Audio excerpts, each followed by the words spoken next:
시작. 그 후에 예수께서 모든 일이 다 이미 이루신 줄을 아시고 성경에 응하게 하려 하사 이르시되 내가 목마르다 하시니. 아멘. 이사야 53장 5절입니다. 53장 5절 네, 같이 읽겠습니다. 그가 찔림은 우리의 허물 때문이요 그가 상함은 우리의 죄악 때문이라. 아멘. 할렐루야. 좋으신 하나님 감사합니다. 이 시간에 종료주의를 맞이해서 우리에게 주신 하나님의 말씀의 메시지가 온전히 주의 음성으로 들려지는 은혜가 있게 도와주옵소서. 예수님의 이름으로 기도합니다. 아멘. 요즘 동계올림픽이 끝났습니다. 패럴림픽까지도 마쳤죠. 동계올림픽을 보면서 한국 사회가 참 많이 바뀌었다라는 생각이 들었어요. 과거에는 수단과 방법을 다 동원해서 가리지 않고 뭐만 따면 돼요? 금메달이 아니에요. 금메달을 따면서 은메달 따면 울고 그랬잖아요. 그렇죠? 결승전에 졌다고 막 울고 그러던데 지금은 참 많이 좋아진 것 같아요. 사람이. 메달만 따면 좋은 것 같아요. 뭐 금메달, 은메달, 동메달 그것도 별로. 그리고 이번에 우리 스케이팅에서도 봤지만 금메달을 따든 우승을 하든 협동해서 함께 해야지 혼자 잘났다고 하면 사람들이 싫어하더라고요. 시대가 참 많이 바뀌었다, 좋아졌다라는 생각이 듭니다. 옛날에 금메달을 따고 오면은요, 저 어렸을 때 학교 수업하다 말고 불려갔어요.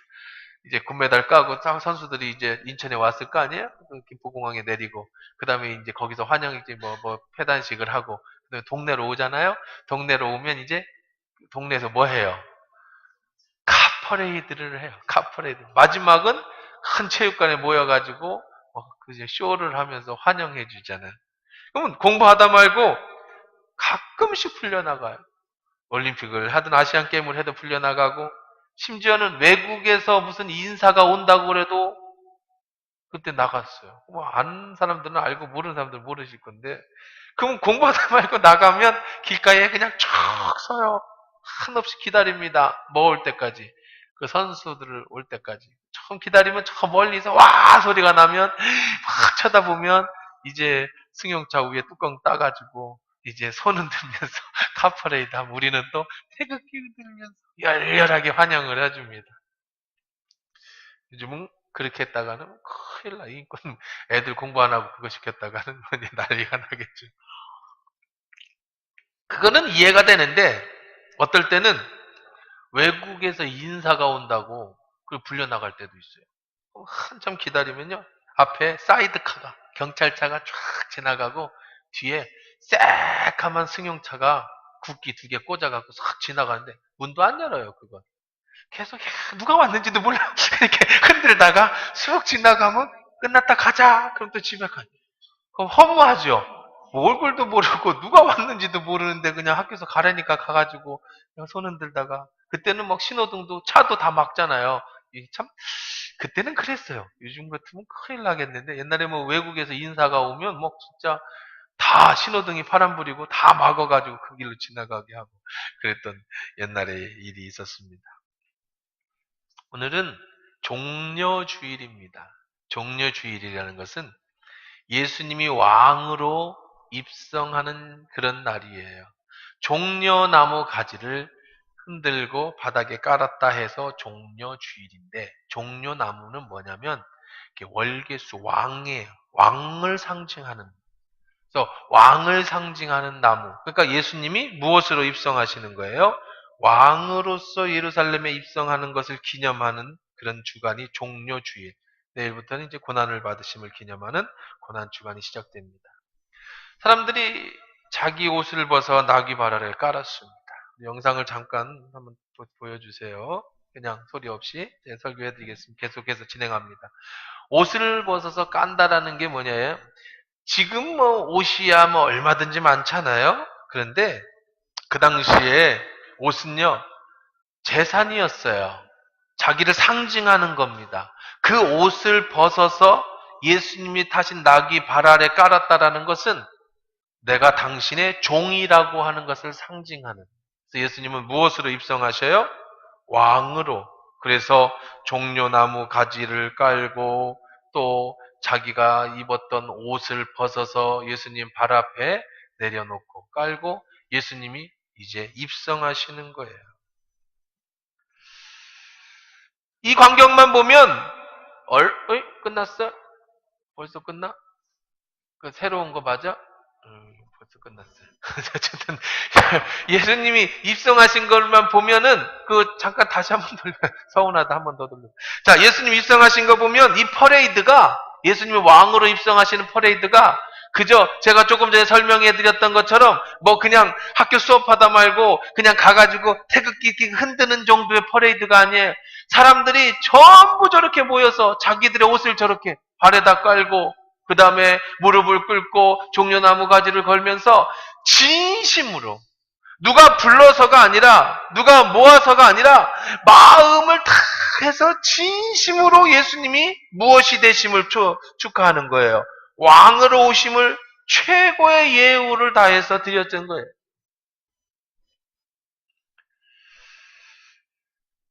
그런데 사실은 예수님의 그 입성은 왕으로서의 입성은 맞는데요. 그 왕은 예수님이 늘 얘기하셨던 이 땅에서의 왕이 아니라 하나님 나라의 완성된 하나님 나라의 왕으로 입성하신 거고요. 사실 이 땅에서는 뭘로 입성하시는 거냐? 죽음의 성으로 입성하시는 거였어요. 죽음의 입성이었다. 이 퍼레이드는 겉으로는 왕의 입성이지만 사실은 죽음의 입성의 퍼레이드였어요. 온 인류의 왕이 되기 위해서는 온 인류의 모든 죄를 대신 지시고 십자가를 지셔야 됐기 때문에 죽음의 잔을 마시러 가시는 퍼레이드예요. 예수님은 아셨을까요? 모르셨을까요? 당연히 아셨죠. 알고 계셨습니다. 예수님이 이 퍼레이드에 입장하지 않으셨다면 죽지 않을 것도 알고 계세요. 예수님이 이 성에 입성하지 않으면 안 죽는다는 거 아십니다. 하지만 기꺼이 자발적으로 죽음의 성으로 입성하시는 거죠. 기꺼이 죽음의 잔을 마시기 위해 참석한 죽음의 퍼레이드였습니다. 예수님이 겟세마네 동산에서 이런 기도를 하셨습니다. 마태복음 26장 39절에 보면 영상 틀어주세요. 조금 나아가사 얼굴을 땅에 대시고 엎드려 기도하여 가라사대 내 아버지여 만일 할 만하시거든 이 잔을 내게서 지나가게 하옵소서. 그러나 내 원대로 마옵시고 아버지의 원대로 하옵소서. 예수님은 뭐라고 기도하셨어요? 이것은 입성하신 후 잡히시기 전날 밤에 홀로 산에 올라가셔서 제자들을 데리고 가셨지만 제자들은 잠들었고요. 예수님이 기도하셨던 기도의 내용입니다. 그 기도의 내용이 뭐였어요? 주님, 이 잔을 내게서 옮겨주십시오. 지나가게 해주십시오. 이 잔이 무슨 잔이에요? 죽음의 잔이에요. 예수님은 내가 죽을 걸 알면서도 입성하셨고 입성하면 죽는다는 걸 아셨어요. 그리고 내일 십자가를 지시기 전에 흐르는 땀방울이 핏방울이 될 정도로 하나님 앞에 간절히 기도한 내용은 뭐였어요? 주님, 할 수만 있다면 안 죽었으면 좋겠습니다. 이것이 예수님의 솔직한 인간의 마음이었어요. 하나님, 혹시 뜻이 바뀔 수 없었겠습니까? 하나님 혹시 안 죽을 수는 없겠습니까? 이것이 예수님의 마음이죠.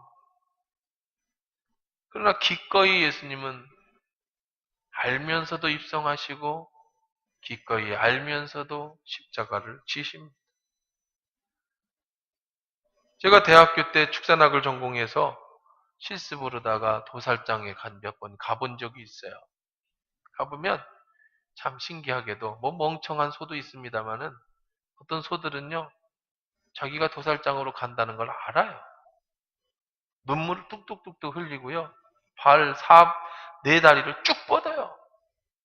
사람 장정 5-6명이 끌고 들어갑니다. 야, 제가 그걸 봤어요.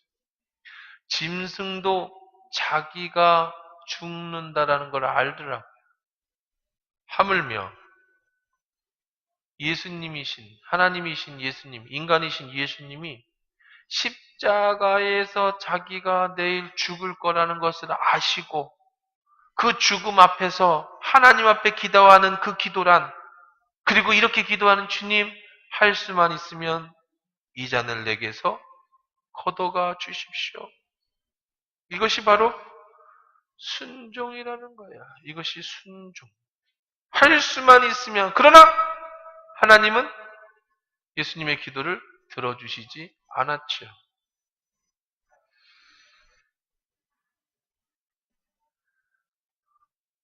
예수님의 기도를 안 들어주셨다.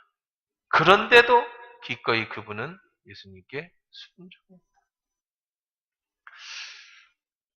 예수님의 사역은 물로 포도주를 만드는 데서부터 시작했습니다. 그랬죠? 오병이의 기적을 일으키셨고 물 위도 걸으셨습니다. 보리떡 5개와 이제 꺼도 되겠어요. 물고기 2마리로 5,000명을 먹이시기도 하셨습니다. 예수님은 인기가 하늘로 높은 줄 보고 솟았던 분이에요. 삭개오가 예수님을 보려고 지난주에 본 것처럼 나무에 올라갔다는 말씀을 읽으면서 그때를 한번 상상해 보면 예수님 얼굴 한번 보려고 나무에까지 올라가는 참 그런 사람이 있을 정도로 엄청난 인기를 가지셨습니다. 예수님을 따르던 제자들도 덩달아 신이 났습니다. 얼마나 신이 났는지요? 아이들이 막 예수님 앞에 다가오니까 애들은 가라고, 저리 비키라고. 예수님 지나가신데 방해하지 말고 저리 비키라고. 예수님이 가는 곳마다 기적이 일어났고요. 병든 자가 치료됐고 죽은 자가 살아났습니다. 그런 예수님이 오늘 예루살렘에 입성하실 때는 최고의 클라이막스예요. 사람들이 다 무릎을 꿇었어요. 자신의 옷을 벗어서 나귀의 발 아래 깔았습니다. 왕을 상징하는 종려나무 가지를 흔들고 호산나 다윗의 왕이요. 다윗 때부터 기다렸던 그 메시아, 정말 이 우리를 구원하실 메시아가 예수라고 인정하면서 사람들은 손을 흔들었습니다. 그러고 나서 5일 뒤 예수님은 그렇게 늠름하던 장군, 그렇게 멋있는 메시아, 사람들의 무릎을 꿇며 환송을 받았던 왕이 십자가에 매달려 버립니다. 영상 한번 틀어놓으면서 또 계속 보십시다. 그때 오늘 본문 말씀, 우리가 읽은 요한복음 말씀, 그 후에 예수께서 모든 일을 이미 이루신 줄 아시고 성경에 응하게 하려 하사 이르시되 내가 목마르다. 천지를 만드신, 물로 포도주를 만들어서 목마른 자들에게 포도주를 만들어 주셨던 분, 오병이의 기적을 일으켜서 많은 사람들의 배고픔을 해결해 주셨던 그분이 정작 자기 자신에게는 뭐라고 얘기를 하냐면 내가 목마르다 이렇게 말씀을 하십니다. 약해도 이렇게 약해질 수가 없어요. 왕으로 입성하셨던 그 늠름하신 장군이, 개선 장군이 어떻게 일주일 만에 저렇게 십자가에 매달려서 내가 목마르다 이렇게 말하실 수 있을까? 여러분 텔레비전 같은 데 보면 파렴치범들이 잡힐 때 뭐 강간범이라든지 살인범이라든지 그런 사람들이 잡힐 때 어떻게 합니까? 얼굴을 콕 숙이고 마스크를 쓰고 잠바를 뒤집어 쓰고 사람들 눈에 안 띄려고 그렇게 해서 막 끌려가는 걸 보죠. 그런데 지난주에도 우리가 뭐 전직 대통령이 잡혀갔습니다마는 독립투사라든지 아니면은 아주 당당하게 끌려가는 사람들, 민주화 운동을 하시던 사람들이 잡혀갈 때 어떻게 잡혀가요? 포승줄에 묶여가도 어깨를 펴고 고개를 빳빳이 들고 그렇게 걸어갑니다. 무슨 뜻입니까? 나는 죄가 없다. 예수님이 십자가를 지셨습니다. 우리들의 상상 속에 예수님 어떤 분입니까? 아무 죄가 없으신 분입니다. 당당하게 십자가를 지시는 분입니다. 죽음 앞에서 당당하게 해서 죽음의 잔을 마실 수 있는 분이십니다. 그리고 돌아가실 때에도 아주 멋있게, 늠름하게 그렇게 영웅처럼 죽어야 되지 않겠어요? 그런데 영상 꺼도 되겠어요?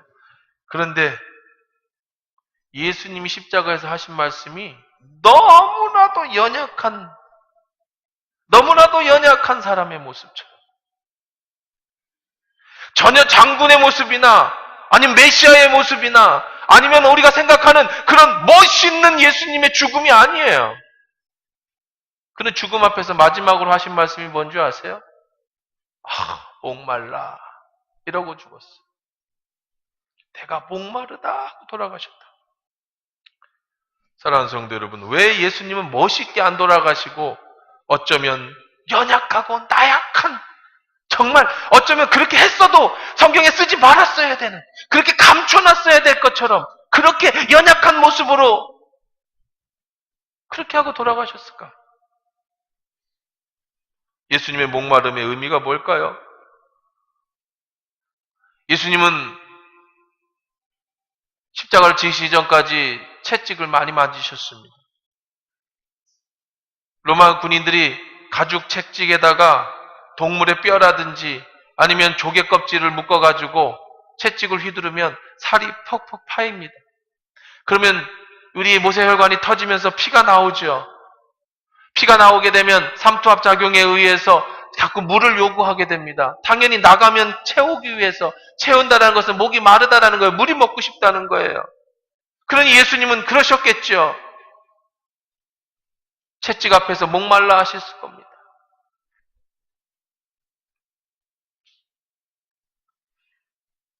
예수님이 십자가상에 전해서 극심한 죽음의 고통 앞에서 예수님이 하나님 앞에 당신의 뜻이라면 내 잔을 옮겨 주옵소서. 이 죽음의 잔을 마시기를 원치 않습니다. 그랬지만 결국은 예수님은 그 고통의 잔을 마실 수밖에 없었어요. 그 죽음의 잔, 고통의 잔은 육신의 목마름이 되었어요. 그런데요, 예수님의 그런 목마름이라는 의미 속에는 그분도 나와 똑같은 인간이었다라는 것에 증명이 됩니다. 그분도 정말 나와 똑같이 목이 마르신 분이었고 나와 똑같이 고통을 당하셨던 분이라는 거죠. 우리는 종종 죄를 짓고 잘못하면 하나님을 멀리하는 사람들을 봅니다. 그러면서 말한다는 게 나는 죄송해서 하나님 앞에 갈 수가 없다. 나는 죄를 많이 져서 예수님 앞에 갈 수가 없다. 나는 죄를 많이 져서 예배드리고 하나님의 예수님을 실망시켜드렸기 때문에 갈 수 없다라고 말하는 분들이 계시는데요. 그는 이유가 안 됩니다. 왜냐하면 예수님은 내가 당하는 모든 고통, 내가 겪는 모든 아픔, 이 모든 것을 다 겪으신 분이기 때문에 나의 모든 것을 다 아시는 우리와 똑같은 분이라는 거예요. 어떤 분이 이렇게 얘기합니다. 예수님이 내 심랑, 내 상황을 어떻게 알겠어? 예수님이 내 고통을 어떻게 알겠어? 아니요. 예수님이 여러분보다 더한 고통, 여러분보다 더 약한 모습을 겪으신 분이기에 여러분의 모든 약함과 고통을 다 아시는 분인 줄 믿습니다. 그래서 우리는 예수님께 내가 아픈 그대로, 나의 연약함 그대로, 나의 모자름 그대로를 가지고 예수님께 나갈 수 있어야 합니다. 왜냐하면 그분은 우리와 똑같은 형편, 아니 우리보다 더한 고통을 겪어보셨고 우리를 위해서 목말라 보셨기 때문이에요. 우리와 똑같은 사람이지만 시험이 없으신 분입니다. 우리와 똑같이 연약하지만 시험을 받으신 분이십니다. 연약한 시험을 받으신 분입니다. 극도의 죽음의 시험도 받으신 분이에요. 오해와 질투와 상처, 십자가에 못 박혀 죽는 아픔, 이 모든 것을 다 겪어보신 분이에요. 그분이 내가 목마르다 하는 그 말 속에는 네가 겪는 그 모든 고통보다 더한 고통도 내가 겪었기에 네가 목마른 것보다 더한 목마름을 겪어본 사람이다라는 예수님의 반증의 말씀. 그분은 정말 목말랐습니다. 정말로 우리와 똑같이 때리고 찔리면 아픔을 느끼는 똑같은 분이셨습니다. 떨어지는 찰집, 피와 땀, 이 모든 것이 다 흘려서 내 몸속에 물이 다 밖으로 나가고, 그래서 정말로 목마름을, 육신의 목마름을 겪으신 연약한 예수님이셨습니다. 그렇기 때문에 나의 작은 아픔도, 나의 큰 아픔도, 어떤 아픔도, 나의 외로움도, 나의 슬픔도 다 이해하실 수 있는 분이시죠. 그분은 십자가에서 벌거벗은 수치를 당하셨기 때문에 내가 이 땅에서 당하는 모든 수치를 다 아시는 분이세요. 그분은 신이기 때문에 나와 동떨어진 분이 아닙니다.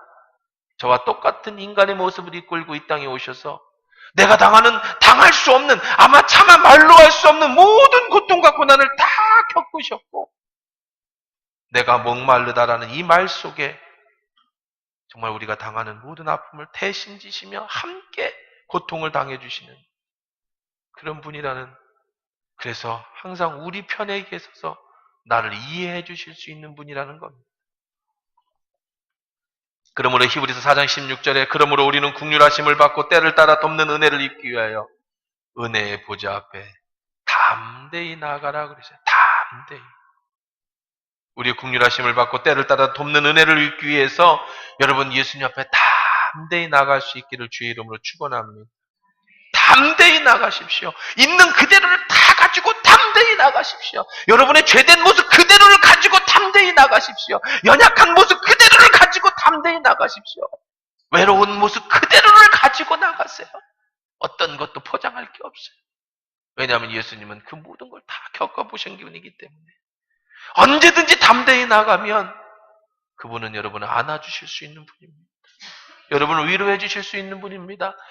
여러분 편에 서서 여러분의 입장에 서서 말씀해 주실 분이에요.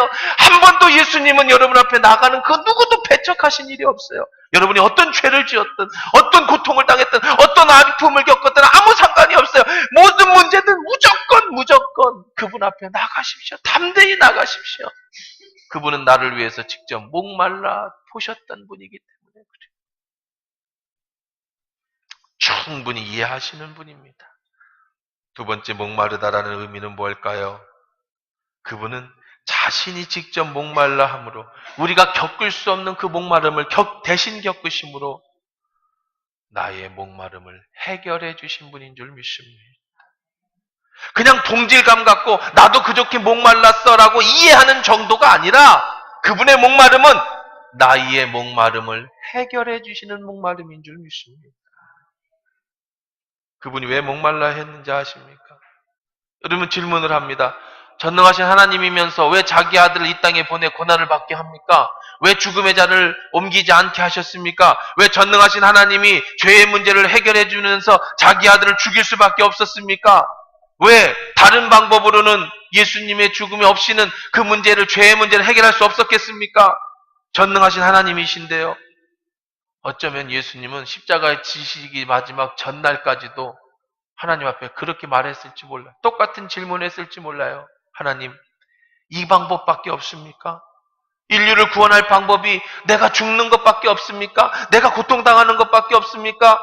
아버지, 내가 안 죽고도 구원할 수 있는 방법이 있다면 그 방법을 선택하십시오. 이 죽음의 잔을 제게서 옮겨주십시오.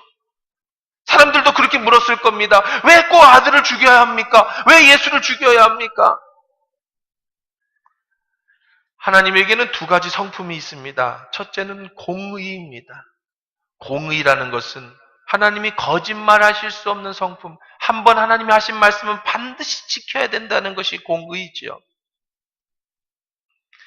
하나님이 이렇게 말씀하셨습니다. 내가 저걸 먹는 날에는 정녕 어떻게 될 것이다? 죽으리라. 아담과 하와는 선악과를 따먹었습니다. 그 자손은 그 죄를 유전적으로 받았습니다. 결국은 하나님 말씀하신 대로 어떻게 할 수밖에 없어요? 죽을 수밖에 없는. 하나님은 거짓말하실 수 없어요. 하나님은 말을 번복하실 수가 없어요. 결국은 타는 갈증, 내가 죽어야 하고 죽은 후에는 영원히 꺼지지 않는 불 속에서 영원토록 목말라야 해야 합니다. 아담과 하와 이후로 죄의 DNA를 받은 우리는 이런 죄의 목마름 속에 살다가 결국은 지옥이라는 형벌을 받을 수밖에 없는 존재예요. 우리는 얼마나 많은 죄를 짓고 삽니까? 그 결과는 사망입니다. 하나님의 뜻대로 살다가 다른 짐승과 구별되게 지음받은 우리가 죄를 지음으로 결국은 하나님 말씀에서처럼 죽어야 하는 거죠. 죄의 싹은 사망이기 때문에. 고린도후서 5장 10절에 보면 이는 우리가 다 반드시 그리스도의 심판대 앞에 드러나 각각 선악간에 그 몸에 행한 대로 다 받으려 합니다. 우리는 심판을 받게 될 것이고 그 결과는 영원토록 목말라 하는 지옥. 예수님이 하신 비유 말씀 중에 나사로라고 하는 거지와 부자가 함께 죽었습니다. 부자는 지옥에 갔습니다. 부자가 하는 말이 들어보십시오. 뭐라고 했습니까? 나사로에게 부탁해서 내 혀에 물 한 방울만 떨어뜨려 주십시오. 몸의 고통도 정식적 고통도 더 큰 고통의 갈증에 목말라서 결국은 영원히 지옥불에서 목말라 해야 되는 게 우리의 운명이에요. 하나님은 공의의 하나님이시기 때문에 반드시 우리는 지옥에 가야 합니다. 그것이 하나님 말씀이기 때문에 그래요. 그런데 하나님의 두 번째 속성이 있습니다. 공의의 하나님, 거짓말을 하실 수 없는 하나님이 지옥에 가 있는 당신의 사랑하는 자녀들을 두고 보실 수가 없는 거예요. 이것은 하나님의 사랑입니다. 그렇게 말씀을 해놓았으니까 하는 수 없이 지옥에 가야 하지만 지옥에 가 있는 그 모습을 보는 모습은 하나님의 가슴이 찢어져서 하나님의 사랑이 도저히 용납하실 수가 없는 거예요. 그래서 우리가 지옥에 가지 않는 방법, 하지만 하나님이 하신 말씀에 응해야 되는 이 공의와 사랑을 결합해서 하는 솔루션, 해결책이, 유일한 해결책이 자기의 하나밖에 없는 아들을 대신 죽이고 자신의 하나밖에 없는 아들이 대신 고통을 받고 자신의 하나밖에 없는 아들이 대신 목마르고 자신의 하나밖에 없는 아들이 우리의 모든 죄를 대신 지고 지옥에 떨어지게 된다면 그래서 결국 우리를 살리게 하시고자 하시는 하나님의 계획이었어요. 그래서 예수님은 이 땅에서 목말라 하셨고 죽으셨고 음부에 내려가셨고 그렇지만 사흘 만에 다시 부활하시는 은혜를 내려주셨던 것이죠. 그것이 하나님의 해결 방법이었습니다. 결국은 예수님의 목마름은 나의 목마름을 해결해 주시는 해결 방법이었다는 겁니다.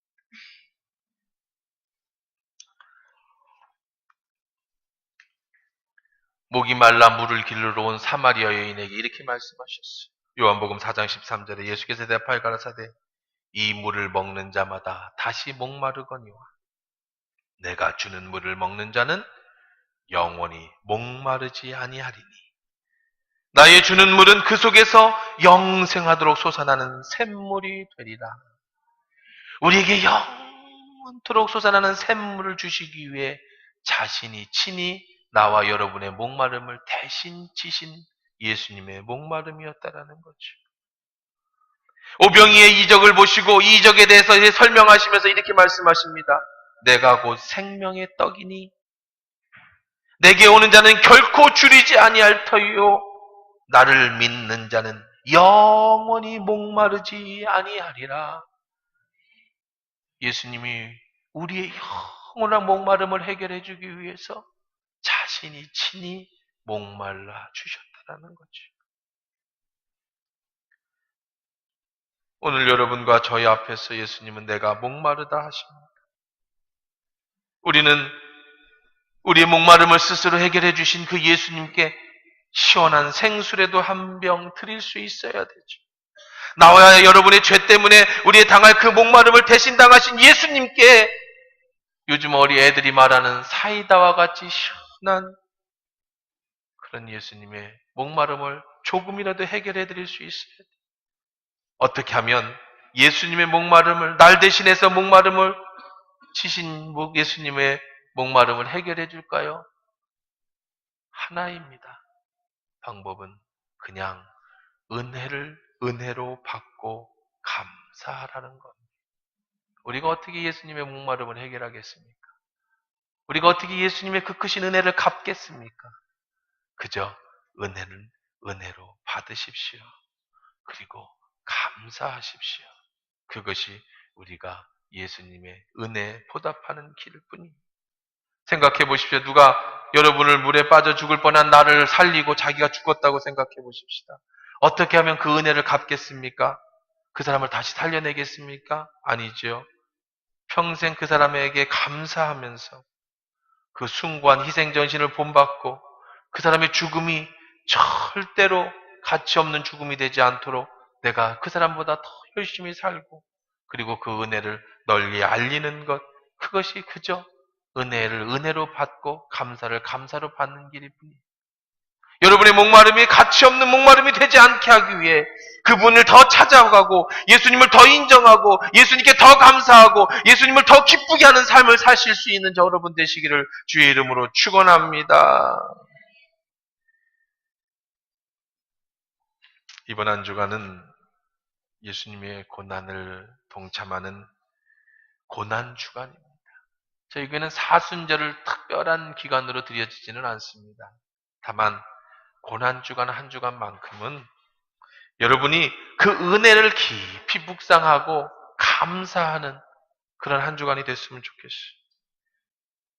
광고 시간에 말씀드린 것처럼 한 주간만이라도 여러분 드라마와 텔레비에서 여러분 좀 멀리 하시고 그 남는 시간에 성경을 좀 읽으시고 신앙 도서를 좀 읽으시고요. 그리고 여러분이 한 끼 정도는 금식하셔서 오늘도 어쩔 수 없이 굶는 사람들을 위해서 여러분이 한 끼를 헌금하면 좋겠습니다. 성금요일에 나오십시오. 예수님이 잡히시기 전날 밤에 제자들에게 떡을 떼시고 그리고 잔을 주시면서 너희는 나를 영원히 기념하라 말씀하셨습니다. 우리는 예수님의 고난주간에 마지막 예수님의 제자들과 함께 떡을 뗐던 고난주간의 성만찬을 이번 금요일날 진행하려고 합니다. 8시입니다. 금요일 8시에 9시가 아니면 착각하시면 안 돼요. 금요일 예배는 9시지만 이번 예배는 8시입니다. 많은 분들이 참여하기 위해서 8시로 좀 땡겼습니다. 8시에 오십시오. 특별 새벽 기도에 참석하십시오. 매일매일 아침마다 하나님이 주신 말씀을 묵상하면서 하루 종일 그 말씀을 기억하십시오. 그리고 그런 기쁨으로 다음 주 금요일 주일에 부활의 기쁨으로 맞이할 수 있게 되기를 주의 이름으로 축원합니다.